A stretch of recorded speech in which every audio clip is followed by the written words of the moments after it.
jamais entendu, animé par Olivier Mathieu et Thomas Benzazon. L'imagination, elle est encore plus forte quand il n'y a pas d'image. Si vous voulez faire une grosse boîte, il faut être sur un gros marché. Sur mon adresse Gmail, je suis perdu. L'email consomme 10 fois moins que Netflix.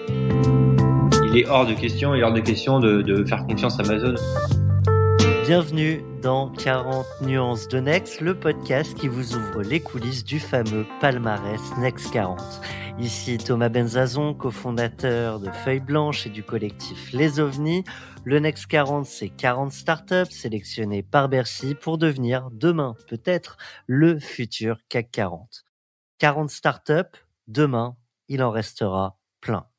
Mais aujourd'hui, nous vous en présentons une, ou en tout cas un entrepreneur, et c'est mon associé Olivier Mathieu, président de The Camp et vice-président de France Digital, qui vous en dit un mot. Salut Thomas, ravi de te retrouver. Alors aujourd'hui, on reçoit avec beaucoup d'ambition Sending Blue. Je vais, avant peut-être de les présenter, mentionner certains de nos partenaires. Donc on a deux fidèles depuis le début, deux médias, Madines et La Tribune, qu'on entendra dans ton émission, Armand Tiberge. Et puis on a également la French Tech et France Digital, qui représentent en quelque sorte l'écosystème du numérique en France. Alors je me suis permis de faire un peu de homework, un peu mes devoirs, Thomas, pour essayer de présenter Sending Blue en quelques mots. Alors bonjour Armand, on est ravi de te recevoir. Est-ce que tu nous entends bien ? Bonjour Olivier, bonjour Thomas, je suis aussi ravi d'être ici et je vous entends très bien. Excellent. Donc je précise toujours que notre podcast est un télépodcast. On est dans les conditions du confinement, donc les conditions techniques sont peut-être parfois un tout petit peu limites, mais finalement je trouve que c'est assez sympathique et puis c'est solidaire du reste de la société. On était visionnaires. Ouais, absolument. On a inventé un nouveau moyen. C'est ce qu'on appelle nous le podcast du futur. Alors je voulais présenter Sending Blue et puis Armand, tu pourras nous corriger. On est ravis de te recevoir parce que tu es une société en très très forte croissance. Tu nous expliqueras exactement ce que tu fais, mais en quelques chiffres, parce que c'est important aussi de montrer que les champions français peuvent atteindre des chiffres significatifs et que le digital pèse aujourd'hui dans l'économie. Alors je crois que Sending Blue atteint un chiffre d'affaires de 50 millions d'euros en 2020, dont 70% à l'étranger, qui sont dans 60 pays. Notamment en octobre, donc finalement le mois dernier, donc en pleine crise, vous avez finalisé une levée de fonds considérable de 140 millions d'euros, donc 160 millions de dollars. C'était une levée de fonds qui succède à un précédent tour de table qui était déjà, je crois, de 30 millions d'euros, mais tu pourras me corriger. Donc vous avez intégré le Next 40 dans la première promotion. Ce serait intéressant aussi de savoir en quoi ça a pu éventuellement t'aider, ou est-ce que ça a donné une visibilité particulière à Sending Blue. Vous avez aujourd'hui 400 salariés, pour finir sur les chiffres. Donc voilà, on crée de l'emploi avec le digital et 180 000 clients. Ce qui est intéressant aussi, c'est que vous lancez une offre PME et ça nous permettra de rebondir peut-être, Thomas, sur ce qui se passe aujourd'hui pendant cette crise en termes de business, parce qu'effectivement, aujourd'hui, adresser les PME avec des outils marketing et digital, c'est peut-être une des réponses pour sortir de la crise. Tout à fait, on a entendu tout à l'heure quelques chiffres sur Armand Tiberge et son entreprise Sending Blue. La question, c'est comment il en est arrivé là et avec quelles promesses. Pour comprendre ce que fait l'entreprise Sending Blue, c'est juste après ce jingle. Beach over beach. Beach over beach. Je vois Armand qui danse sur le jingle. Alors, la question, c'est qu'est-ce que vous faites ? Qu'est-ce que vous racontez à ces milliers de clients que vous allez chercher chaque jour ? Alors écoutez, pour répondre à cette question, je vais revenir un petit peu à l'origine de Sending Blue.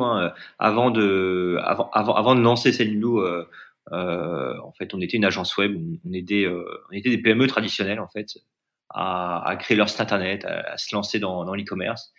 Et je leur disais toujours, oui, mais vous savez, avoir un site e-commerce, avoir un site internet, ça sert à rien si vous avez personne qui va le voir. Donc, tout l'enjeu du digital, c'est le marketing. C'est apporter du trafic à votre site internet pour que les gens vous voient, achètent vos produits. Et donc, à force de le dire, on a créé un petit outil en interne qui est ensuite devenu Sending Blue, donc qui était un outil originellement qui permettait aux clients d'envoyer des newsletters. Donc on est parti de là, du point d'entrée, c'est un newsletter, la base de contact, de nos clients. Et ensuite, on a fait cet outil interne, on l'a lancé après, on l'a ouvert à tout le monde en 2012-2013, Et on a vu qu'il y avait une traction importante, qu'il y avait personne qui s'adressait à ces PME, les PME traditionnelles, ces PME qui font le tissu économique de notre pays, et qui avait pas d'outils vraiment simples pour se lancer dans le digital. Parce que faut bien comprendre que le contact, l'email, c'est le point d'entrée dans le digital. Donc on a démarré comme ça en 2012-2013, et puis après on s'est aperçu assez rapidement que les clients, ils n'avaient pas seulement envie d'envoyer des newsletters, mais ils voulaient faire des choses un peu plus avancées à mesure qu'ils progressaient dans leur maîtrise et leur compréhension des canaux marketing. Je me permets de te couper, Armand, mais est-ce qu'aujourd'hui, l'email est encore le premier point d'entrée pour nos entreprises sur le digital ? Oui, absolument. L'email est toujours le point d'entrée. Pourquoi ? Parce que c'est l'identité en fait. L'identité digitale, elle part d'un email. Quand vous avez votre liste de clients, qu'est-ce que c'est qu'une liste de clients ? Souvent pour nos clients, ça va être un fichier Excel, dont la première colonne va être l'email. Donc une personne est identifiée par son email aujourd'hui dans le digital.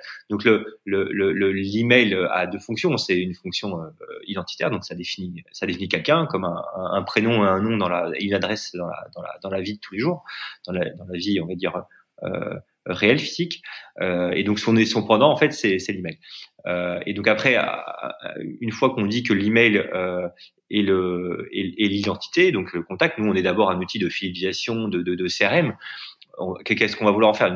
La chose la plus naturelle, ça va être de vouloir lui parler. Et comment on lui parle avec une personne dont l'identité est un email, on lui envoie un email. Donc non, c'est vraiment le point d'entrée. Ensuite, j'entends évidemment à travers la question qu'il y a d'autres canaux qui maintenant se sont ajoutés, qui se sont développés, qui sont les réseaux sociaux en particulier, qui sont les autres canaux que sont le SMS, qui sont WhatsApp, qui sont Facebook aussi, Facebook Messenger ou encore le chat. Donc ça, c'est des canaux complémentaires qui vont s'ajouter à ce canal email. Mais aujourd'hui, l'email, c'est encore le canal le plus utilisé, c'est le canal le plus héroïste, dans le sens où on a un retour sur investissement qui est particulièrement fort. C'est le premier canal qui est utilisé quand on passe sur le digital. Donc, de loin, l'email est toujours le canal et j'aurais envie de dire de très loin. Enfin, c'est un canal de fidélisation, évidemment, puisqu'il s'agit de envoyer des emails à des clients existants. Excuse-moi Armand, du coup, juste pour quantifier ça, parce que je donnais quelques chiffres pour montrer la dimension et la croissance de Sendinblue avec 180 000 clients, ça correspond à combien d'emails en termes de volume de base de données et combien d'emails envoyés, par exemple, par mois ou par an ? La base d'emails, on a beaucoup de petits clients en fait, donc des clients qui vont avoir des bases de données entre 2000 et 5000 contacts, donc ça veut dire 2000, 5000 emails. Nos clients, ils envoient 1, 2, 3 newsletters par mois. Alors après, ça c'est le client type, on va dire que c'est la médiane de nos clients. Après, il y a des clients beaucoup plus gros qui ont des beaucoup plus grosses bases de données, qui peuvent aller jusqu'à 20-30 millions et qui font des choses beaucoup plus avancées. Parce que c'est ça qu'il faut bien comprendre, c'est qu'on entre par l'email et ensuite on a aussi ajouté plein d'autres canaux qui sont le chat, Facebook, le marketing automation, c'est-à-dire pouvoir un peu organiser les interactions qui vont se passer sur le site internet du client et les différents canaux qui sont accessibles sur la plateforme. Donc en fait on a cette suite. Cette suite sales et marketing, on va dire, puisqu'on a aussi un CRM pour les équipes sales, une suite sales et marketing qui va permettre à un client traditionnel, à une PME de se digitaliser, d'entamer sa digitalisation et à pouvoir l'accompagner tout au long de sa digitalisation. Donc ça c'est vraiment ça le pitch et la promesse de Sendinblue aujourd'hui. Je m'adresse aux professionnels de l'email que tu es. En tant qu'utilisateur, on envoie tous un certain nombre de mails tous les jours. On en reçoit aussi énormément. Certains vont d'ailleurs parfois directement à la corbeille. Donc, d'un point de vue quantitatif, on a donné quelques chiffres.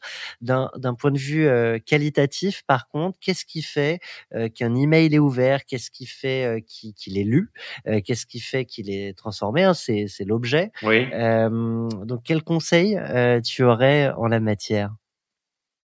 Je pense qu'il y a juste, il y a pas 36 000 choses à faire. Faut faut envoyer des emails à des personnes qui ont donné leur accord pour les recevoir et le faire de manière modérée. J'entends par là que quand une personne s'inscrit sur un site et vous pouvez pas lui envoyer un email tous les jours. À partir du moment où vous respectez ces deux règles, qui est d'envoyer des emails aux personnes qui l'ont désiré, donc c'est ce qu'on appelle un email opt-in, et que vous communiquez avec lui de manière modérée, et que les personnes qui n'utilisent pas qui n'ouvrent pas vos emails, vous arrêtez de les envoyer. Donc on a des modules sur Sendinblue qui permettent justement de pouvoir uniquement sélectionner les gens qui vont ouvrir les emails. Vous aurez aucun problème par rapport à la mise en spam, par exemple. Nous, pour vous donner un ordre de grandeur, on a des taux d'ouverture la taux d'ouverture moyen est entre 25 et 30%. Après, on a des clients qui sont à plus de 50% sans problème, parce que c'est des clients qui ont des bases raisonnables, qui font un usage raisonné de l'email. Je pense que l'email a beaucoup souffert justement de gens de plus grosses structures qui ont abusé, qui avaient des millions d'emails et qui ont envoyé des emails tous les jours. Donc ça, je pense que c'était pas une bonne pratique. Mais en fait, pour les gens qui démarrent la digitalisation, c'est des emails qui sont très attendus. Quand on a des gens qu'on connaît et pour lesquels on a acheté par exemple un service, ou qu'on a été impliqué dans cette entreprise ou association ou école. Enfin, on a aussi beaucoup de gens qui sont pas qui ont des activités pas uniquement lucratives. Ces emails ils sont très lus, très attendus. Donc aujourd'hui, c'est quoi un bon taux d'ouverture? Et à partir de quel moment on peut être content et satisfait de ces envois d'emails? Oui, un peu, je dirais au-dessus de 20%. Enfin, là, encore une fois, quand je vous disais la moyenne entre 25 et 30%, après il y a des gens qui sont à moins. Je dirais que faut vraiment se poser des questions quand on est au-dessus de 15. À 20, ça commence à être bien, et la moyenne à 25-30, et puis quand on est au-dessus de 50%, c'est très bien. Non, c'est ça les ordres de grandeur. Je me permets peut-être une petite parenthèse pédagogique pour expliquer qu'effectivement, il y a le nombre d'emails qu'on envoie. Le taux d'ouverture ensuite, qui peut correspondre au taux de lecture, c'est le nombre d'emails qui est effectivement ouvert. Donc c'est un taux qui est un pourcentage de nombre de personnes qui ouvrent l'email divisé par le nombre de personnes qui ont reçu l'email. Et puis après, il y a éventuellement des taux de clics à l'intérieur de l'email, qui sont l'engagement et les interactions avec le message. Et ça, c'est ce qui permet aussi de mesurer finalement dans ce métier-là le niveau de fidélité, d'engagement et d'intérêt de vos membres quand vous avez des abonnés à une newsletter. C'était la parenthèse pédagogique. Absolument, très bien expliqué, merci. En fait, ce qui nous intéresse, bien entendu, c'est le parcours entrepreneurial, enfin la réussite de l'entreprise, puisque le Next 40, c'est un peu comme les champions de l'ATP dans le tennis. Est-ce que tu pourrais revenir finalement sur le parcours de Sendinblue? Ce qui m'intéresserait, ou de manière un peu ludique, c'est peut-être de revenir en quelques dates sur les moments clés à partir du lancement. Je crois que vous avez lancé Sendinblue en 2007. Ensuite, en 2012, vous avez fait un pivot, donc je te laisse revenir là-dessus. Mais nous, on a un credo, c'est que toute grande entreprise a été petite un jour, et c'est intéressant de revenir aux petites graines du départ. Et en l'occurrence, tu as démarré en Inde, ce qui est pas commun. Oui, je pense que c'est très très bien de le rappeler. Toute grande entreprise a été petite un jour, c'est très vrai. Et j'aurais même envie de dire le plus important dans la genèse de la construction du projet, c'est vraiment les débuts. Et donc oui, l'histoire est un peu atypique. Moi, je sors d'école en 2007, et donc je pars en Inde et je rencontre mon associé là-bas, et je me dis attends, je suis en Inde, je pourrais pas monter un truc avec ce cofondateur que j'avais rencontré. Donc on lance un projet un petit peu random, on va dire. Moi, j'avais pas de préférence, informatique, traduction, comptabilité. Enfin, j'étais très ouvert. Vous aviez quel âge? Moi, j'avais 23 ans, 24 ans. Donc on est tout jeune, on connaît rien à la vie, on n'a jamais connu de business. Tout jeune diplômé. Ouais, voilà, moi j'ai fait Polytechnique, donc des études très très théoriques. Donc c'est pas une passion qui a généré le début de l'entreprise, c'est l'opportunité. Exactement, oui. Moi je savais que je devais être entrepreneur. J'ai dit souvent que j'ai pas été entrepreneur par choix, mais par défaut. Je voyais bien que j'arrivais pas à travailler dans une entreprise, donc je me suis dit voilà, faut que si je veux faire quelque chose, faut que je monte une entreprise. Et donc j'ai un peu rencontré par hasard, donc tout s'est fait un peu par hasard au début. Et donc on s'est dit, bah écoute, je suis en Inde, moi je suis français, j'essaie de trouver des clients en France. Toi, t'es bon en associé et bon en technique, et donc c'est lui qui va s'occuper de créer les sites. Donc voilà, c'était une idée très simple au départ. Et donc ça a duré pendant 5-6 ans comme ça. Donc on a commencé dans un bureau à Delhi, on n'avait pas d'air conditionné, il faisait 45 degrés. On travaillait nuit et jour, c'était vraiment très dur. Ça a été, ça a duré pendant 1 an et demi, 2 ans. Après, je suis rentré en France et voilà, il fallait payer les salaires tous les mois. C'était ça on était vraiment, moi j'étais obnubilé par ça. Il fallait que je trouve l'argent, je lance les clients pour être payé, pour pouvoir payer mes développeurs en Inde. J'avais aussi un gars en France. Donc c'était dur et donc je me disais souvent, bah voilà, c'est quand même, ça va être difficile à scaler tout ça. J'étais beaucoup au four au moulin. Et je me suis dit, bah, il faut trouver un produit qui puisse vraiment scaler. Et puis, on avait appris à développer, à faire des choses dans le web. Et donc, on a lancé plusieurs produits. On a d'abord lancé un site de vente de téléphones portables. C'était l'explosion des téléphones portables en Inde. Donc, je me suis dit, bah, tous les Indiens vont demain avoir des smartphones. Donc, enfin, non, même pas des smartphones. Oui, c'est des smartphones ou des téléphones. Enfin, je me rappelle plus.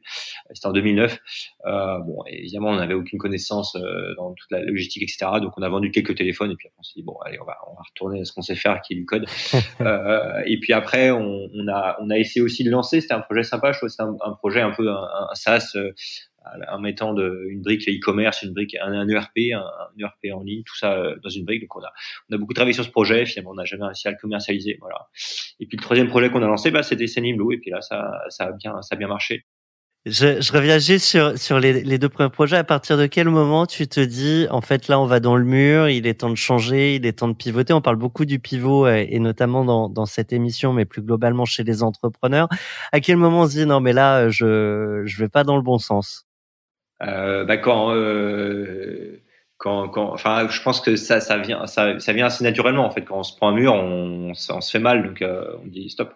Donc non, ça vient assez naturellement parce qu'en fait, comme c'est un pivot, c'est une activité qui est naissante. On avait quand même toujours des clients, on faisait du code pour nos clients. Donc par exemple, dans le premier projet, bah on vendait des téléphones et puis on n'arrivait pas à il y a des gens qui avaient acheté des téléphones sur notre site et puis on n'arrivait pas à les envoyer parce que notre supplier il avait pas les téléphones qu'il nous avait dit qu'il avait. Donc voilà, donc là on perd de l'argent, faut rembourser les gens. Donc on se dit oulala, ça va être galère. Le client il va être remboursé, on lui envoie le téléphone, on a des problèmes de paiement. Enfin on a tout de suite non mais on était vraiment des amateurs et donc assez rapidement on se dit attends là, on avait un truc qui marchait quand même avant, on faisait un peu d'argent. On se refocus. Et sur le deuxième projet, on n'a même pas réussi à le lancer tellement le projet était compliqué techniquement. Donc on a mis 6 mois et puis au bout de 6 mois, c'est pareil, on est repris faut payer les salaires, faut avoir des clients. Donc ça, on est repris par les choses de la vraie vie. Alors donc là où certains s'obstinent et parfois ça peut aussi être une qualité de pas lâcher. Il y a aussi un principe de réalité. Et c'est ce principe de réalité qui a fait vos choix. Ah, je dirais que qu'après on est pris par des contraintes matérielles. Hein. Tout simplement, on a des employés, donc il faut trouver de l'argent pour payer les salaires tous les mois. Donc c'est ça qui a drivé les choix en effet. Donc après, mais ça veut pas dire qu'on réessaye pas. Ouais. À quel moment avez-vous levé des fonds pour comprendre dans l'histoire du pivot entre le lancement en 2007 et puis après le lancement du produit en 2012? Voilà, donc en 2011-2012, on a cette petite solution en interne qui est utilisée pour nos clients, donc une solution d'envoi de newsletter. Puis à un moment donné, on a un client qui veut envoyer, qui veut vraiment l'acheter uniquement pour ça, et qui veut pas qu'on fasse de site internet pour lui, qui veut vraiment faire que ça. Et là, je prends conscience qu'il y a un truc à faire. On développe rapidement une solution qui est pour le grand public. On fait quelques AdWords. On utilisait déjà AdWords à l'époque pour avoir des clients. Et donc, en faisant quelques AdWords, je vois qu'il y a un marché, je découvre aussi l'univers, je découvre Mailchimp, et je me dis, bah, attends, il y a un gros truc à faire. Et là, presque du jour au lendemain, je dis à tout le monde, bah, là, c'est terminé, faut se focus, tout le monde se focus sur ce nouveau produit. Et donc le pivot, il s'est fait sur 1 an et demi, je dirais 1 an et demi.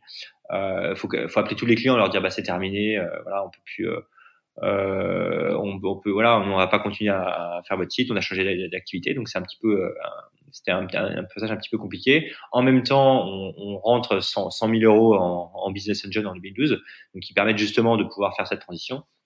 Et fin 2013, là, on a commencé à avoir une traction assez solide. Et donc là, on lève 1 million. Alors, un petit peu bêtement, j'ai donné pas mal de capital à ce moment-là, et c'est vrai je trouve qu'aujourd'hui, on a beaucoup plus de gens qui un écosystème beaucoup plus important sur ces levées, etc. Mais à l'époque, voilà, encore une fois, à l'époque, tu apprends aussi.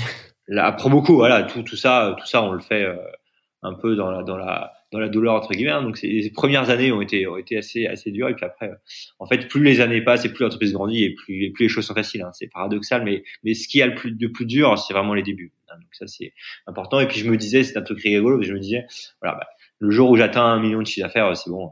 Voilà, justement, j'avais un business angel qui était rentré en 2008. Qui avait mis 100 000 €, un autre en 2012. Donc moralement, je leur devais un peu d'argent. Je me dis, à partir du moment où je fais 1 million de chiffre d'affaires, c'est bon, ça veut dire que j'ai rempli le contrat. Et puis en fait, voilà. Et puis 2014, là, ça a continué à avoir une croissance folle. On est passé de 1 million à 4 millions de chiffre d'affaires. Et donc là, le produit était vraiment lancé. Donc en 2017, on fait une première levée, une série A sérieuse avec Partech Growth. Là, on dit, bah voilà, maintenant on était très newsletter avant, maintenant on pivote, on repivote, et on dit, on veut que nous vraiment aider nos clients à se digitaliser de manière globale, pas uniquement via l'email, mais via tous les canaux. Donc on a une solution de communication. Vous étiez combien de personnes à cette époque? En 2017, on doit être on doit être une centaine de personnes, 120 personnes. D'accord, c'est juste pour rappeler, comme je le disais au départ, que maintenant je crois que vous êtes environ 400. Voilà. Ouais. Donc c'est x4 entre 2017 et 2020. Voilà, tout à fait, exactement. Voilà. On fait 10 millions de chiffre d'affaires. Voilà, on n'est pas loin de l'équilibre. On perd un petit peu d'argent. Voilà, on a toujours cet ADN de pas trop perdre d'argent. Alors, parce que on n'a pas levé beaucoup. On a eu aussi la chance d'être sur un business qui génère. En B2B, on a des clients qu'on peut facturer, donc on avait cette chance-là aussi, un modèle qui permettait de pouvoir autofinancer la croissance. Voilà, donc on lève 30 millions, et donc là, donc là, ça permet de passer un peu à la vitesse supérieure. Ça permet aussi d'avoir un vrai fonds de venture avec c'est un fonds de growth, mais avec un ADN venture qui va nous aider à structurer la boîte, qui m'a beaucoup apporté, et puis qui nous a donc permis en 2020 de faire cette levée de 140 millions qu'on avait avec un private equity qui s'appelle Bridgepoint, accompagné de la BPI. Tu évoques, Armand, la croissance, tu évoques aussi les nombreux outils digitaux qui ont suivi les sujets autour de l'email. On a une question pour toi d'un de nos partenaires avec Géraldine Russel, qui est journaliste chez Madines. Je te propose de l'écouter et de lui répondre. Vous avez un message. Bonjour, voici ma question. Sendinblue a été créé en 2007. Depuis, le paysage des technologies marketing s'est considérablement étoffé. Toutes peuvent-elles vraiment survivre de manière sectorielle, ou va-t-on assister à une grande phase de structuration avec des rachats, comme vous avez commencé à le faire avec Newsletter2Go ou MailClark? Oui, c'est une question très très pertinente. Merci de l'avoir posée. En effet, il y a plus de, je crois que 5000 solutions. Je crois que ça a même augmenté, 8000 solutions dans le secteur Martech, des solutions d'écosystème. Donc il y a énormément de choses, énormément de solutions. En fait, la principale problématique quand on va sur le digital, la problématique clé, c'est d'acquérir des clients, d'avoir de nouveaux clients, de faire du business, quoi. Donc, on comprend que le Martech a une importance énorme. En effet, c'est un secteur où comme je disais, il y a beaucoup de concurrents, et nous, on a commencé en effet à consolider avec 2 sociétés qu'on a rachetées, et on pense que naturellement les choses vont continuer à se consolider. Dans la tech, il y a quand même des effets d'échelle importants, il y a des synergies importantes qu'on peut aussi dégager quand on joint nos forces avec d'autres acteurs. Donc ça me paraît assez naturel en effet que cette consolidation se poursuive et donc on veut prendre une part de cette consolidation à nous et continuer à faire de la croissance externe en même temps qu'on a une croissance organique importante. Donc c'est toujours la balance entre la croissance externe et la croissance organique et garder la croissance organique et en même temps pas trop se défocuser par la croissance externe. Donc ça c'est toujours un équilibre qui est important à trouver, mais oui, évidemment ce secteur est appelé à se consolider de manière assez massive dans les 5 années à venir. Armand, tu parles de 8000 solutions sur la Martech. Comment on fait la différence? Comment on grandit sur ce marché avec autant de concurrence, parfois des solutions qui sont en frontale face aux siennes? Comment on va chercher les clients? Est-ce que on utilise ses propres outils? Est-ce qu'on va chercher les outils d'autres concurrents parfois? Est-ce que c'est le réseau? Est-ce que c'est des concours? Enfin bref, comment on fait la différence? Ouais, c'est une très bonne question. Je pense que beaucoup d'entrepreneurs qui nous écoutent doivent se la poser. Moi, quand j'ai démarré, en effet, on était des solutions qui faisaient du marketing comme nous, les marketing. Il y en avait au moins une centaine. Et donc, bon, déjà une bonne chose, moi, quand j'ai démarré, c'est que j'étais pas forcément conscient qu'il y avait autant de concurrence. Donc ça m'a aidé. Et c'est souvent l'avantage des jeunes, c'est qu'ils sont pas forcément conscients de toutes les difficultés et tous les problèmes qu'ils auront ou même qu'ils ont. Et donc, qu'est-ce qui s'est passé? C'est toujours la même chose. Moi, je trouve dans l'entrepreneuriat, c'est que une boîte, c'est d'abord bon, évidemment, c'est une idée, donc faut que je pense que l'idée est évidemment importante. Hein, je dis pas qu'elle est pas importante, mais l'idée doit s'appuyer sur un gros marché. Et ça, c'est vraiment quelque chose de très important à comprendre. Si vous voulez faire une grosse boîte, il faut être sur un gros marché. C'est mathématique. C'est quand même difficile de pivoter une fois que la boîte est lancée. Les gros pivots sont toujours assez difficiles. Donc le marché, globalement, vous allez rester sur le marché où vous êtes une fois que vous avez lancé votre solution. Et donc là, en l'occurrence, le marché est énorme. C'est le marché c'est toutes les PME du monde. Hein. Il y a plus de 50 millions de PME dans le monde. Toutes ces PME, elles auront un jour un outil de communication avec leurs clients. C'est le sens de l'histoire. Donc on a un marché qui est colossal, un marché qui est mondial, qui est facilement adressable. Nous, on a 50, notre moyen moyen c'est 50 € par mois. Donc les clients ils s'inscrivent sur la plateforme tout seuls et puis ils mettent leur carte bleue. Donc ça c'est aussi l'avantage de Seniblu, c'est qu'on a un produit qui est vraiment qu'on appelle en self-service, pur self-service, où les clients soundboard tout seuls. Alors, tous les entrepreneurs, ils rêvent d'avoir ça. Je sais que c'est pas facile. Il faut vraiment, si vous voulez avoir un produit où on soundboard tout seul, faut vraiment avoir adressé un besoin très très basique, très très simple pour vos clients. Sinon, vous avez besoin d'équipes sales. Dès que vous avez des produits un peu plus compliqués, et avoir des produits un peu plus compliqués, il va falloir avoir des sales. Ça veut dire vendre des paniers moyens plus importants. Donc nous, on a eu cet avantage d'avoir à la fois de répondre à un besoin très très simple, qui est le fait de communiquer avec ses clients par email. Deuxièmement, d'avoir un prix qui soit très très peu cher. Donc on était à 5 € au départ, 5 € par mois. Donc c'était assez attractif. Donc on a eu tout de suite beaucoup de clients. Et puis après, on a un produit qui était très simple d'utilisation et qui marchait bien. Et donc et c'est là où la question de l'exécution est essentielle. Hein. Donc je disais bon, l'idée, le marché, c'est très important. Ensuite, tout est dans l'exécution parce que des gens qui étaient pas chers comme nous, qui faisaient la même chose que nous, il y en avait beaucoup. Et aujourd'hui, on est les deuxièmes après Mailchimp sur ce marché. Et qu'est-ce qui a fait qu'on a été second, c'est que je pense qu'on a bien exécuté, donc ça veut dire qu'on a fait un beau produit qui marche bien.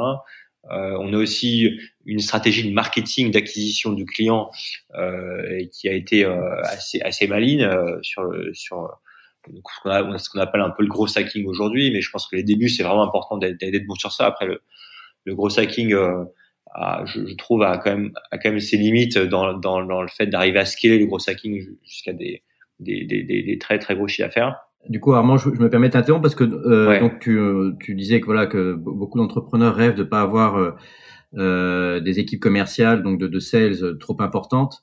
En même temps, je me profite pour faire un peu de la pédagogie toujours, parce qu'on utilise beaucoup notre jargon entre nous. Quand on parle de sales, c'est les commerciaux. Et quand on parle de scaler, c'est passer à l'échelle. Donc, c'est comment une entreprise grandit vite et passe les échelons de croissance rapidement, avec sans augmenter ses coûts de manière disproportionnée, bien entendu.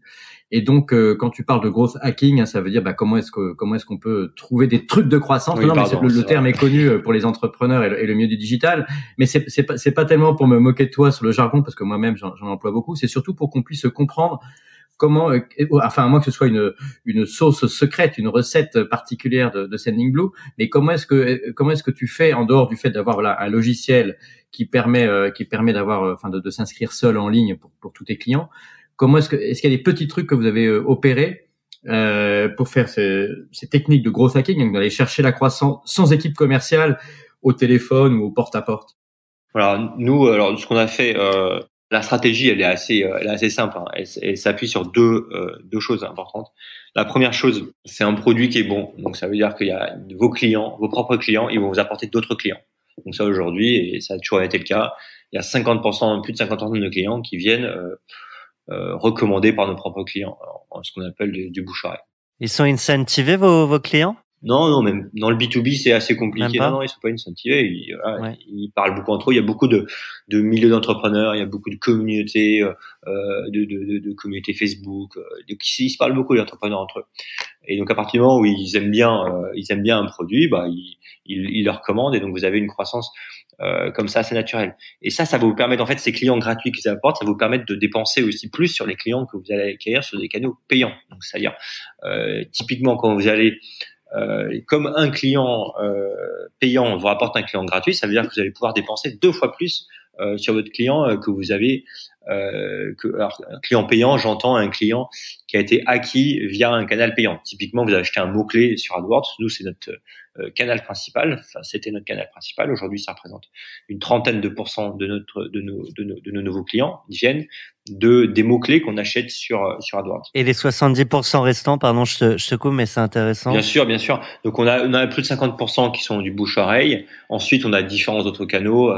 Le troisième canal le plus important chez nous, après AdWords, c'est l'affiliation. Donc, encore une fois, c'est lié au fait que il y a beaucoup de gens qui parlent d'entrepreneuriat, qui parlent de comment se digitaliser, de comment et qui ont des blogs, qui ont des chaînes YouTube, etc., qui vont parler de justement ces enjeux de digitalisation. Et donc ces gens-là, on les contacte, on leur dit est-ce que on peut faire un partenariat ensemble, et donc nous on les rémunère pour le trafic qu'ils nous apportent.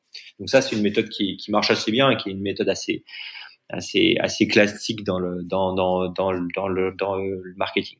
Donc donc nous, on a vraiment toujours fonctionné sur ces deux premiers piliers qui sont avoir un bon produit, des clients contents, et puis deuxièmement une acquisition sur AdWords qui était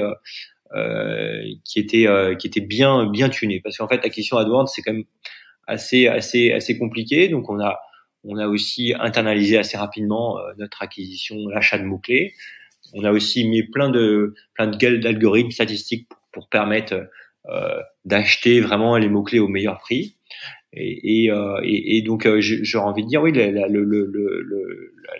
la recette, elle est vraiment ça. Alors c'est des choses très opérationnelles, j'ai envie de dire, mais qui nous ont, je pense, qui ont fait le succès. Et enfin, faut toujours très focus sur ses clients. Et depuis le début,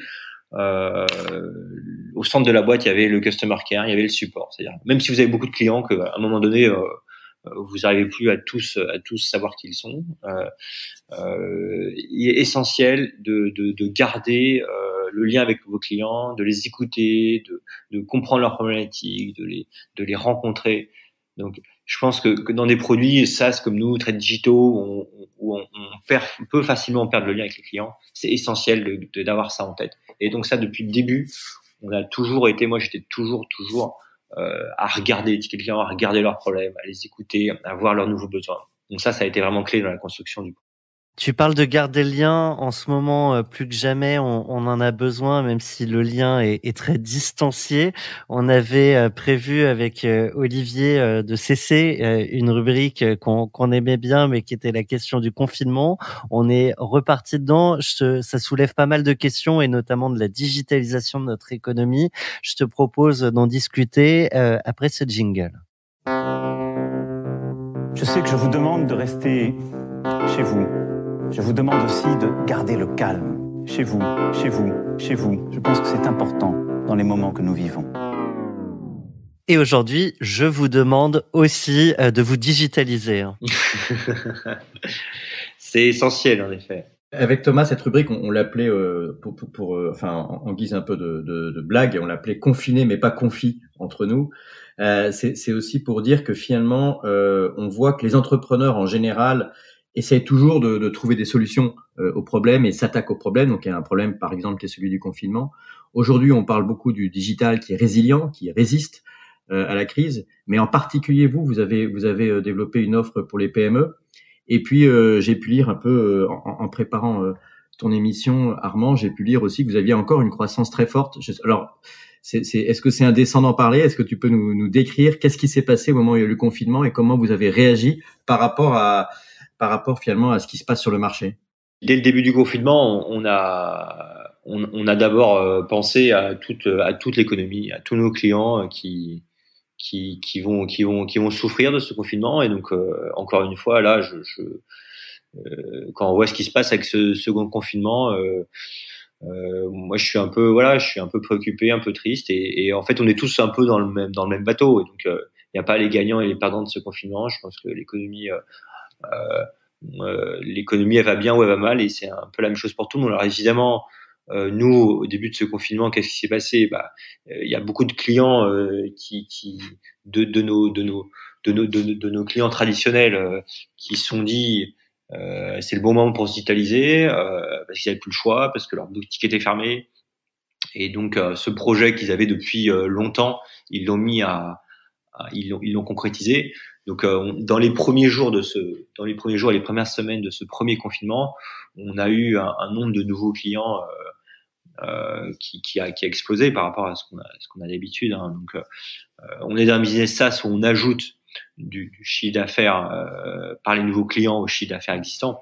Donc ça a été sur le chiffre d'affaires, je dirais que l'impact a été limité, mais en termes d'acquisition de nouveaux clients et de nouveaux clients, de nouveaux revenus acquis, ça a été très massif. Hein. C'est lors de les meilleurs jours, on a fait x2 par rapport à ce qu'on fait d'habitude. En moyenne, sur la période du confinement, on a fait 50% de plus. Et là, on revoit là depuis quelques jours, c'est pareil, ça reprend très très fort.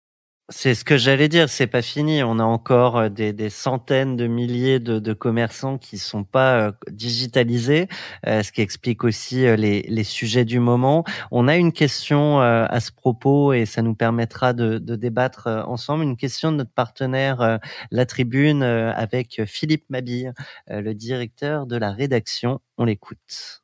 Vous avez un message. Bonjour, Philippe Mabille pour La Tribune. Ma question, c'est évidemment sur le reconfinement et l'impact sur le commerce. On assiste à une forme de néo-poujadisme, une colère des commerçants dans toute la France à cause de la fermeture qui leur est imposée, surtout à la veille des fêtes de Noël. Et le gouvernement essaye de les aider, mais répond aussi qu'il faut accélérer leur propre digitalisation. Alors ma question, c'est de savoir pourquoi un tel retard de la France et des commerçants français face à la digitalisation. Qu'est-ce qu'ils peuvent faire pour accélérer les choses et essayer de travailler avec des plateformes peut-être type Amazon ou d'autres? Ou est-ce qu'il faut, comme on le voit dans certaines régions, créer des alternatives, des Amazon locaux? Est-ce que vous pouvez nous dire un petit peu votre sentiment sur comment ce marché du e-commerce pourrait être bouleversé par le confinement et la crise du Covid? Merci beaucoup. Vaste question, vous avez 3 heures. Ça, c'est une question passionnante. C'est une question passionnante. Alors sur le premier volet de la question, qui est comment expliquer ce retard, je pense que c'est un retard qu'on voit en France, mais qui est aussi dans tous les pays du monde, qui aux États-Unis, certes, ils sont un peu plus avancés dans la digitalisation, mais il y a aussi beaucoup de retard. Amazon fait énormément de dégâts dans le retail, dans le commerce physique. Il y a beaucoup d'entreprises qui ont aussi des difficultés. Il y a des faillites. Donc, en fait, le problème principal, si vous voulez, c'est que le digital, c'est quelque chose d'assez technique et que c'est presque un nouveau métier qu'il faut apprendre. Et donc, il y a des gens qui sont positionnés, qui sont des pure players, qui sont positionnés sur ce nouveau métier et qui fonctionnent très différemment. Et donc, qui réussit à prendre de court tout le monde. Les grosses entreprises, elles ont plus de moyens, donc elles ont compris très rapidement il fallait qu'elles investissent dedans. Et elles investissent beaucoup sur le digital. Voilà. Mais le digital reste un problème pour elles. Les petites entreprises, les PME, elles n'ont pas malheureusement ces moyens. Et donc c'est toute la mission de Sending Blue, c'est de les aider à se digitaliser avec un outil très simple, pas cher, qui leur permette de tout de suite passer au digital.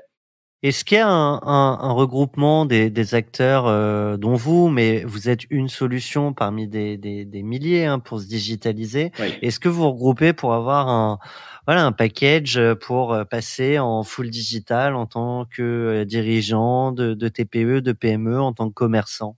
Ouais, j'ai pas connaissance. En effet, oui, c'est ça le problème, c'est qu'il y a plein de solutions différentes. Il y a plein d'outils pour se digitaliser. Plusieurs outils. Je sais qu'il y a eu des initiatives, il y a eu des idées. Aujourd'hui, le gouvernement français a lancé une initiative aussi pour avoir un label, lancer un label justement pour les PME, pour les outils qui permettent aux PME de se digitaliser.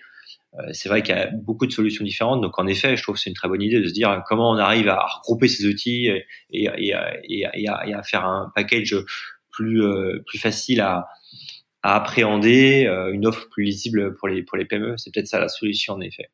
Je prends ma casquette de vice-président de France Digital aussi pour dire qu'on est en train de monter justement un kit de e-commerce qui est un recensement des entreprises qui proposent des services aux commerçants pour aller dans le sens de la digitalisation. Et donc, ensuite, chacun nous les signale au fur et à mesure et on rallonge la liste et on la met en ligne sur le site de France Digital, ce qui permet d'aiguiller en fait tous les commerçants qui sont pas forcément avec un niveau de maturité très élevé vers effectivement des outils qui sont faciles à prendre en main. Super initiative, ouais. Il y avait une question, il y avait deux. Ouais, alors sur la deuxième question, la deuxième question est passionnante. Alors, moi là, je vais être assez direct. C'est ce qu'on attend. Il est hors de question de faire confiance à Amazon pour faire ça. Ils ont montré pour faire ça, pour vendre les produits des commerçants français. Il est temps de se réveiller. Il est temps de construire une plateforme qui permette aux entreprises de pouvoir vendre en ligne. Aujourd'hui, malheureusement, les alternatives. Donc, vous avez les deux gros, c'est qui? C'est Amazon et c'est Shopify si vous avez votre propre site. Alors, Amazon, ce qui se passe avec Amazon, c'est qu'en fait, au début, il vend vos produits et puis une fois que vos produits se vendent bien, c'est lui qui va le fabriquer, il va les vendre, il va les fabriquer tout seul et puis il va se passer de vos services. Donc, non, Amazon, c'est 50% du e-commerce aux États-Unis, c'est 20% en France, mais c'est une part qui ne fait que grossir. 40%, je crois maintenant. 40%. Écoutez, voilà, ça va vite. Mais c'est absolument fou et personne n'a envie d'avoir une seule entreprise qui monopolise le secteur de l'e-commerce et des pans entiers de l'économie du pays. Donc non, il est vraiment temps de se réveiller. Je pense que la puissance publique a aussi son rôle à jouer. Donc dans l'idée de la question, il y a la création d'un Amazon local. Alors est-ce que un acteur privé peut émerger? Voilà, c'est quand même assez compliqué sans volonté politique forte parce qu'en face vous avez Amazon qui s'est lancé, qui a 20 ans d'existence derrière lui et qui a un service aussi derrière. Qui a un service, exactement. Oui. Donc moi j'ai vu que Nancy, la communauté de ville de Nancy avait lancé un Amazon local. Je trouve que c'est une super initiative. Je pense qu'il faudrait le faire au niveau national et voilà, et réussir à faire que la puissance publique travaille aussi avec les gens du privé et construire des vraies alternatives aux solutions à Amazon et plus généralement aux solutions américaines. Parce qu'à un moment donné, on a un problème de souveraineté. Hein, c'est la question d'une souveraineté technologique qui est un sujet qui m'est cher aussi. Je pense qu'on peut pas continuer à dépendre comme ça, notre technologie dépendre comme ça à ce point des Américains. Et puis en plus, c'est à sens unique, c'est-à-dire que si tout le monde est lié, c'est très bien, mais aujourd'hui, tout le monde n'est pas lié. Dans l'économie générale, il y a beaucoup d'échanges et tout le monde est lié. Donc personne ne peut couper vraiment couper vraiment les câbles et les liens. Dans la technologie, c'est pas le cas. C'est complètement unilatéral. Il y a aucun Américain, très peu d'Américains malheureusement qui utilisent des solutions européennes. Donc là, il y a un vrai déséquilibre qui pour moi pose vraiment problème. Et on est les seuls Européens à avoir ce retard. Hein. Les Russes et les Chinois ont créé leurs propres écosystèmes et donc peuvent très bien survivre. Il y a 20 milliards sur la table du gouvernement pour accompagner là, les commerçants dans cette période particulière. Est-ce qu'avec 20 milliards, on peut créer un Amazon bis? 20 milliards, c'est pas beaucoup d'argent et en même temps c'est énormément d'argent. C'est pas beaucoup d'argent si vous regardez la valorisation d'Amazon, c'est beaucoup d'argent parce que je pense qu'il en faut beaucoup moins pour faire un Amazon bis. Je pense c'est pas qu'une question d'argent, c'est une question de prise de conscience et puis de monter la bonne équipe pour faire ça, ce bon projet. Je pense que c'est aussi un logiciel qu'il faut un petit peu changer. Si vous aidez pas si vous n'avez pas des incentives du gouvernement fortes pour réussir ce projet, ça marchera pas et l'argent n'est pas suffisant. Donc je peux me permettre un commentaire là-dessus puisque je viens de ce marché. Oui, on avait créé Price Minister et finalement face à Amazon, évidemment c'était pas simple. Donc on a été racheté par Rakuten comme vous savez, mais on a aussi eu Cdiscount, on a aussi eu Fnac qui a lancé sa marketplace. Donc il y a beaucoup de places de marché qui permettent quand même aujourd'hui aux commerçants français de pouvoir vendre leurs produits. Après sur le fait de débattre contre Amazon ou créer un anti-Amazon, bon c'est probablement pas le rôle du gouvernement, comme on s'est beaucoup moqué de la tentative de créer un Google européen ou enfin bref, toutes les tentatives de partir de l'État pour créer un champion, c'est plutôt je pense des idées du monde d'avant qui étaient très industrielles, comme lancer un champion dans l'aéronautique ou dans la guerre des étoiles. Mais c'est vrai que clairement il y a un biais, y compris des médias, à toujours parler d'Amazon. Et très souvent, ils vont vous dire dans les médias, bon, évidemment, il y a le problème des grands Américains, pour pas le nommer Amazon. Donc, ils ont effectivement une part de voix considérable et les médias sont complices. Après, c'est aussi parce qu'ils ont une part de marché considérable. Oui, non, mais ça c'était bien avant leur part de marché. Moi, je partage le discours de ces médias, hein, parce que Amazon, en fait, c'était bien avant, en effet, et l'histoire a montré qu'ils sont en effet en train de tout gagner, de tout rafler. Et quand vous voyez qu'ils ont plus de 50% de l'e-commerce aux États-Unis, qui est un pays qui est très qui est plus digitalisé que nous, c'est colossal, et ça veut dire que c'est un pouvoir de marché énorme. Dans l'économie, c'est pas sain qu'il y ait des monopoles, qu'il y ait des oligopoles. Un monopole, c'est encore pire. Et ces secteurs de l'IT, du soft, parce que Amazon, c'est d'abord une boîte technologique, c'est des secteurs qui sont très monopolistiques. Donc, et voilà, et vous prenez tout bouquin d'économie, le premier truc que vous regardez, c'est que justement, pour qu'une économie fonctionne bien, faut qu'il y ait des acteurs différents, faut qu'il y ait de la concurrence. Donc c'est ça qui est paradoxal un petit peu dans ce discours, c'est qu'au nom de la libre concurrence, on va laisser Amazon installer un monopole, et on a laissé Google installer un monopole. Là, on est en train de laisser Amazon créer un monopole. Je trouve que c'est pas terrible. Et puis après, il y a des questions de souveraineté qui sont problématiques. C'est-à-dire que demain, voilà, il y a pas très longtemps, il y a Trump qui a dit, bah voilà, c'est terminé. Maintenant, TikTok c'est terminé. Maintenant, il faut qu'il passe américain. Vous pouvez plus utiliser les solutions à Huawei de Google. Les puces Vous pouvez plus acheter des puces américaines.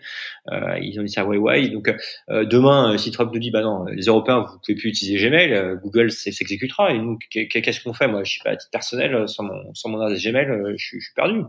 Donc je veux dire, on est hyper au niveau de la souveraineté, au niveau de notre propre souveraineté européenne, on est très très dépendant des États-Unis. Et encore une fois, si cette dépendance elle est symétrique, il y a pas de problème, parce que si on peut nous leur couper des choses dans l'autre sens, ça peut fonctionner. Il y a un rapport de force qui est équilibré.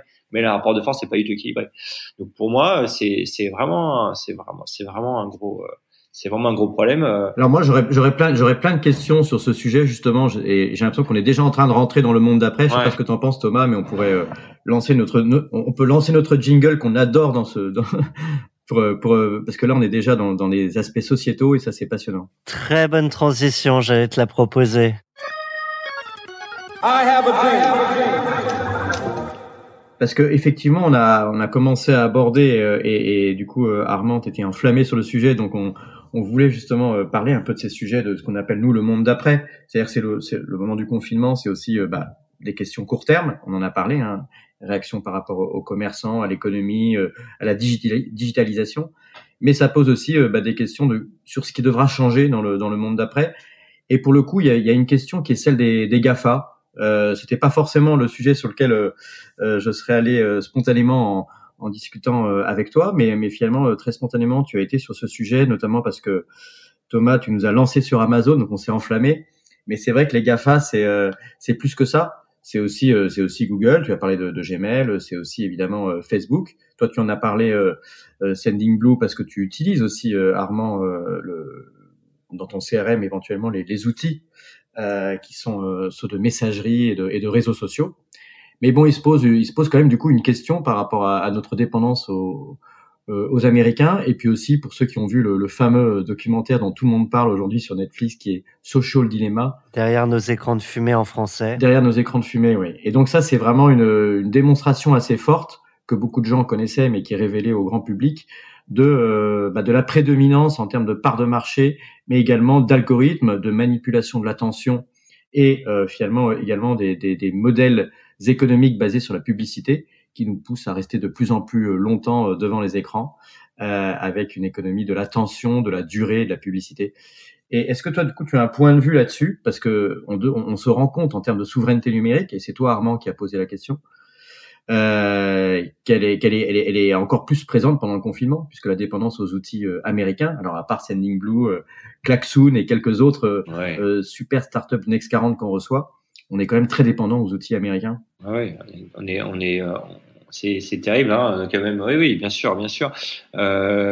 Si vous regardez la somme du chiffre d'affaires de ces quelques entreprises tech françaises ou européennes, et vous comparez à celle des États-Unis, je pense, des Américains, je pense qu'on a un rapport de 1 à 100 voire 1 à 1000, donc on est vraiment une goutte d'eau des nains, et encore une fois, pour moi, ça pose un problème important. Alors c'est vrai que la tendance est quand même positive, c'est-à-dire que l'écosystème, enfin je sais pas ce que tu en penses, Olivier, toi tu as vu aussi l'écosystème qui a pas mal évolué ces 10, 15, 20 dernières années.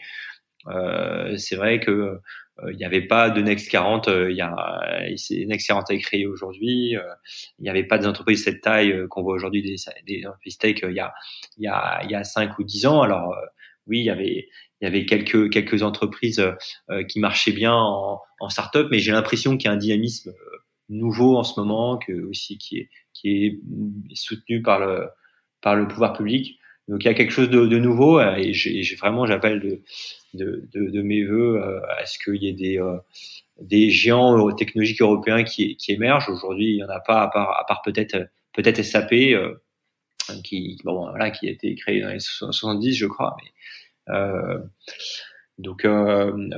sur le oui, en effet, nous on utilise sur ta question plus précisément sur les outils qu'on utilise.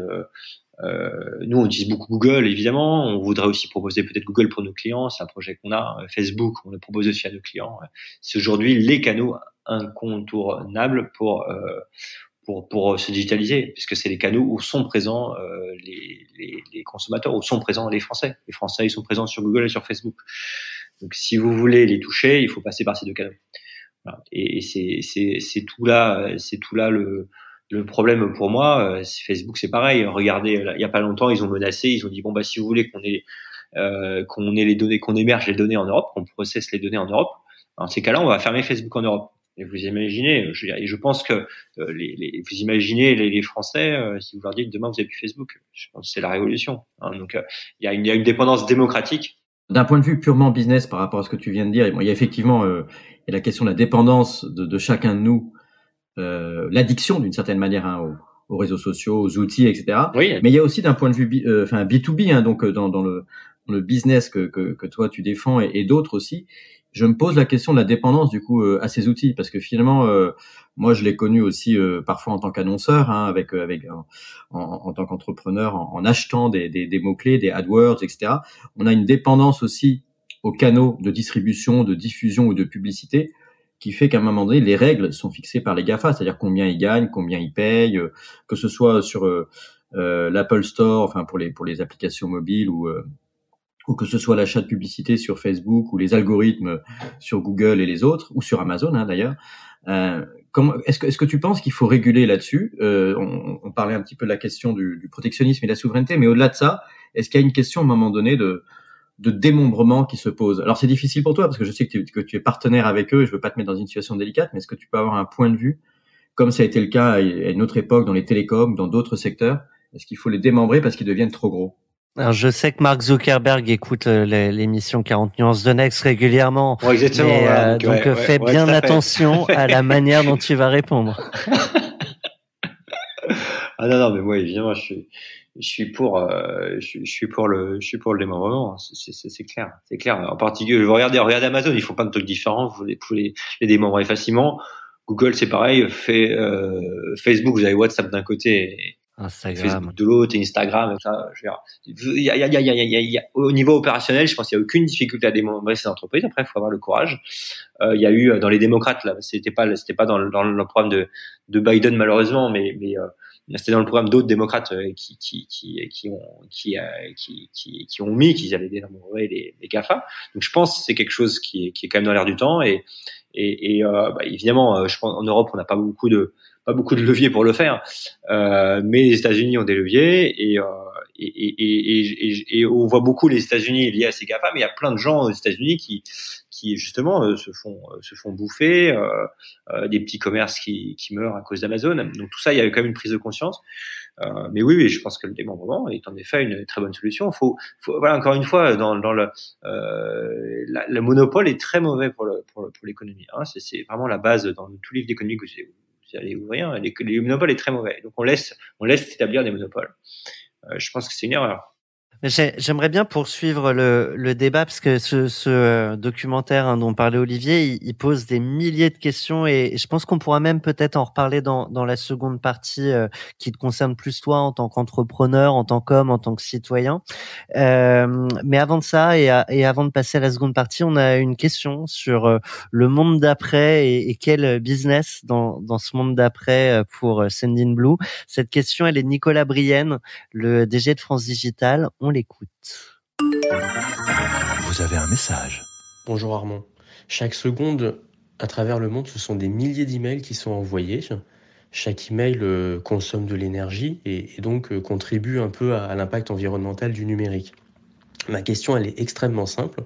Comment est-ce qu'à Sendinblue, vous assurez que vos clients font un usage modéré de l'envoi d'emails et s'intéressent un peu à l'impact environnemental de ces envois d'emails?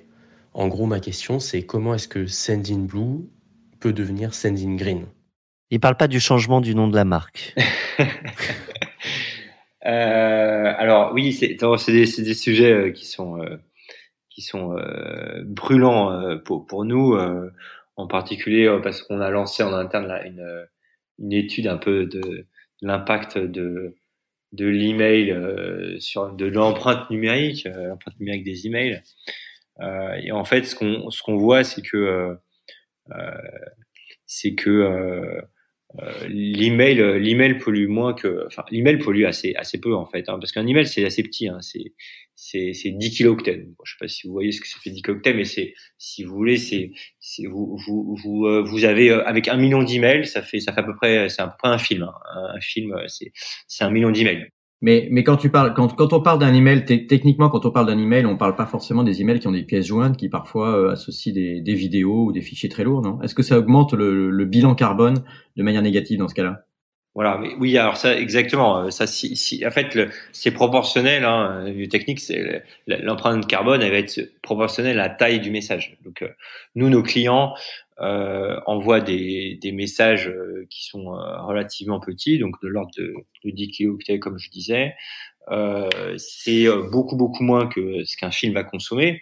Et donc, dans les ordres de grandeur, on va être si vous regardez Netflix, l'empreinte de Netflix et l'empreinte de nous consommateurs qui regardent Netflix, elle est absolument l'email au global est 10 fois moins consomme plus de 10 fois moins que Netflix. Et alors et après moi j'ai regardé ce que disait Netflix. Netflix, quand on vous pose la question, ils disent ouais mais attendez, les gens qui regardent Netflix souvent s'ils regardaient pas Netflix, ils allaient faire leur jogging ou ils allaient bouger, alors que quand ils sont assis en train de regarder Netflix, ils bougent plus et donc ils respirent moins, donc ils vont moins consommer de CO2. Ça, c'est vraiment leur argument. À limite, ce genre de choses. Non mais ce genre de choses. Non mais vous voyez, jusqu'où on peut aller. Non, je l'ai entendu. Ouais, je l'ai entendu Netflix. Ouais, je l'ai entendu. Et s'ils restent sur leur canapé, qu'ils sont obèses, qu'ils meurent plus vite, ils consommeront moins. Mais de dire que quand on regarde un film, en fait, on a le corps qui est complètement au repos et donc on consomme moins que quand on est actif. On respire moins quand on est actif et donc du coup on rejette moins de CO2. Donc on peut aller assez loin dans ces raisonnements. Mais non, mais juste pour répondre plus directement à la question, donc c'est la problématique de l'empreinte carbone, mais c'est aussi la problématique d'un envoi raisonnable d'emails. Nous, ce qu'on essaye de faire le plus aussi à nos clients, c'est d'essayer d'envoyer des emails aux gens qui le désirent, qui les ouvrent, des emails qui soient utiles. Donc pour ça, on a des outils de segmentation, on a des outils aussi où on va pouvoir créer des audiences dynamiquement en fonction de ce qu'a fait les clients pour justement avoir un usage plus modéré des emails. Mais ce qui est important dans ces enjeux pourquoi je prenais cet exemple de Netflix, parce que c'est important de garder les ordres de grandeur de quoi on parle et quand on voit l'impact d'aller en tant que personne d'aller passer ses vacances. Alors c'est plus possible avec le confinement, mais d'aller en République dominicaine versus communiquer 3 fois par mois avec sa base de 5000 clients. Voilà, vous pouvez communiquer pendant plusieurs siècles avec votre base client. À plusieurs emails par mois avec votre aller-retour en République dominicaine. T'as étudié l'impact de cet envoi des emails. Est-ce que là-dedans, tu analyses aussi l'impact du stockage, et c'est peut-être plus sur le stockage, est-ce que ça génère comme énergie qui est un sujet, non? Alors oui, contrairement, enfin oui, en effet, c'est l'idée qu'on a et quand on regarde la grosse partie en fait de l'empreinte technologique de l'envoi d'email, c'est le smartphone. Hein. C'est ça, c'est 95%. En fait, le stockage aujourd'hui, maintenant, on a des disques durs qui sont énormes et en fait, on stocke, ça coûte très peu, on compresse beaucoup et ça coûte très peu cher. Ça coûte très peu cher, ça a un impact carbone très très faible. Le plus important, en fait, c'est quand vous allez voir le cycle de vie global, faut aussi prendre en compte le smartphone qui va utiliser pour lire l'email, d'accord? Et donc après vous allez mettre une cote-part, hein, parce que le smartphone n'est pas utilisé uniquement pour lire l'email, mais le smartphone est un des usages un des usages du smartphone, c'est l'email. Donc vous allez mettre une cote-part, et en fait c'est cette cote-part du smartphone qui l'emporte très largement sur les coûts de réseau. C'est-à-dire quand vous avez un email, il va falloir que ça transite par des câbles numérique. Et ensuite, en effet, il y a le stockage. Mais l'idée qui consisterait à dire faut nettoyer sa boîte de réception régulièrement pour pour moins stocker. Je pense que c'est pas une bonne idée. Je pense qu'il y a même plus de coûts dans le fait de cliquer et de déclencher l'action et ce que ça déclenche au niveau du serveur que de le laisser stocker ad vitam aeternam. Ok, l'autre jour, je réfléchissais à des solutions pour limiter mon impact carbone. Je m'étais dit, je vais supprimer tous mes vieux emails. Il faudrait que des millions de personnes le fassent et ce sera mieux. Finalement, c'est le contraire. Non, je pense que ça a vraiment presque aucun impact. Non. La grande majorité en fait de notre empreinte carbone, c'est le smartphone, et puis il y a aussi tous les infrastructures en fait de la technologie. Donc c'est la question de la 5G, de la 4G, et tout ça en fait c'est des coûts assez importants, hein, mettre en place des antennes, toute l'électricité, et puis il y a aussi dernière chose quand même les data centers. Donc comment vous allez processer les emails, quand vous allez recevoir l'information. Tout ça, les data centers consomment de l'énergie, mais le fait de stocker ne consomme quasiment aucune énergie. En fait, quand vous stockez, le stockage c'est sur des disques durs ne consomme presque aucune énergie par rapport à toutes les autres maillons de la chaîne dont j'ai parlé. Mais donc voilà, donc ça pose une question, je trouve qui est légitime, l'empreinte technologique, l'empreinte carbone de nos usages technologiques. Il reste que, à mon sens, il y a des sujets, moi je trouve à un titre personnel, plus concrets, plus urgents, qui sont en particulier sur la production d'électricité renouvelable, qui sont autour de la mobilité. Et donc ça, c'est des impacts énormes qui sont autour de la fabrication, du recyclage. Tout ça, c'est du chauffage, l'isolation. Enfin, là, on a des leviers qui sont colossaux. Et voilà, je pense qu'il faut aussi savoir choisir ses combats. Après, il y a une question d'éducation, c'est-à-dire que nous, on va lancer une initiative de marketing responsable où on va pouvoir justement calculer l'empreinte carbone des emails. Mais j'aurais envie de dire, c'est plus un enjeu d'éducation pour faire prendre conscience de tout ce qu'on fait dans la vie. Il y a une empreinte carbone qui est une empreinte carbone qui va être liée à ces choses qu'on fait. Après, si on voit les choses de manière globale, il me semble que le combat qu'il faut mener, il est plus au niveau de ces grands sujets qui sont la production d'électricité verte, qui sont le chauffage et la mobilité. C'est là où il y a des grands gains, et je pense que on peut faire beaucoup de progrès avec pas tant avec un peu de volonté politique, certes, mais pour moi c'est le bon combat. Très bien, donc on note que l'email plaide non coupable sur la pollution carbone. Je crois, Armand et Thomas, qu'on arrive à la fin du premier volet du podcast de Sending Blue 40 nuances de Next. À moins que tu aies des questions à ajouter pour clore le volet business. Moi, de mon côté, j'ai encore des milliers de questions, mais pour la facilité d'écoute des auditeurs, on va quand même passer au deuxième volet. Et puis, si nécessaire, on pourra faire revenir Armand pour parler de son business. Absolument. Merci beaucoup. 40 nuances de Next. Le Next 40, comme vous ne l'avez jamais entendu, animé par Olivier Mathieu et Thomas Benzazon.